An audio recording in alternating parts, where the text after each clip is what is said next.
ಅಧಿಕಾರ ಹಂಚಿಕೆ ಅಂತ ಇದ್ದಿದ್ರೆ ಯಾವತ್ತೂ ಏನೋ ಆಗ್ತಿತ್ತು ಅಂತಿದ್ದಾರೆ ಸಚಿವ ಎಚ್.ಸಿ. ಮಹದೇವಪ್ಪ. ಬೆಂಗಳೂರಲ್ಲಿ ಮಾತನಾಡಿದ್ದಾರೆ.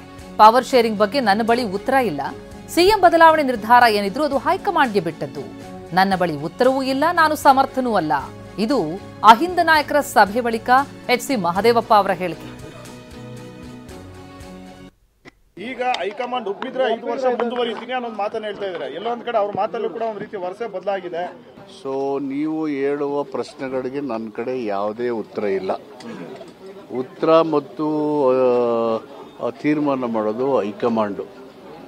ಮಂತ್ರಿಮಂಡಲ ಯಾವಾಗ ರಚನೆ ಆಗಬೇಕು, ಮುಖ್ಯಮಂತ್ರಿ ಮುಂದುವರಿಬೇಕು ಅಥವಾ ಬೇರೆ ತೀರ್ಮಾನ ಮಾಡಬೇಕು, ಎಲ್ಲವೂ ಹೈಕಮಾಂಡ್ಗೆ ತೀರ್ಮಾನ ಮಾಡಬೇಕು. ಇನ್ಯಾರು ಸೂಕ್ತ ಇಲ್ಲ.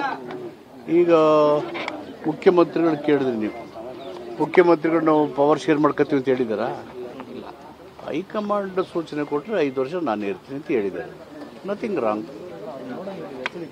ಏನಾಗಬೇಕು ಏನಾಗಬಾರ್ದು ಅಂತ ಹೇಳಿದೆ ಹೈಕಮಾಂಡು. ಉಳಿದೋದು ಎಲ್ಲ ಅಂತ್ಯಕಂತ್ಯಗಳು, ಚರ್ಚೆಗಳು.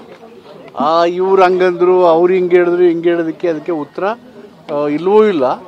ನಾನು ಕೊಡೋಕ್ಕೆ ಸಮರ್ಥನೂ ಅಲ್ಲ. ಅದಕ್ಕೆ ಮುಖ್ಯಮಂತ್ರಿಗಳು ಆ ರೀತಿ ಹೇಳಿರೋದ್ರಿಂದ ಅಧಿಕಾರದ ಒಪ್ಪಂದದ ಆಗಿದಾವೇನೋ, ಡಿಸ್ಕಷನ್ಸ್ ನಡೆದಿದ್ದೇನೋ, ಅದಕ್ಕೆ ಮುಖ್ಯಮಂತ್ರಿಗಳು ಈ ತರ ಹೇಳ್ತಿದ್ದಾರೆ ಅನ್ನೋ ತರದ ಶುರುವಾಗಿದೆ. ಆ ಥರ ಆಗಿದ್ರೆ ಯಾವಾಗಲೂ ಏನೋ ಆಗ್ಬಿಡೋದಲ್ಲ. ಆ ರೀತಿ ಆಗಿದ್ರೆ ಯಾವತ್ತೂ ಏನೋ ಆಗ್ಬಿಡೋದು.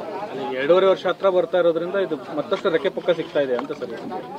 ರೆಕ್ಕೆ ಪುಕ್ಕ ಏನೂ ಇಲ್ಲ. ರೆಕ್ಕೆ ಪುಕ್ಕ ಹಾಕಕ್ಕೆ ನೋಡ್ತಾ ಇದ್ರೆ ಏನು ಬರ್ತಾ ಇಲ್ಲ. ರೆಕ್ಕೆಗಳು ಇಲ್ಲ, ಪುಕ್ಕನೂ ಇಲ್ಲ. ಈಗ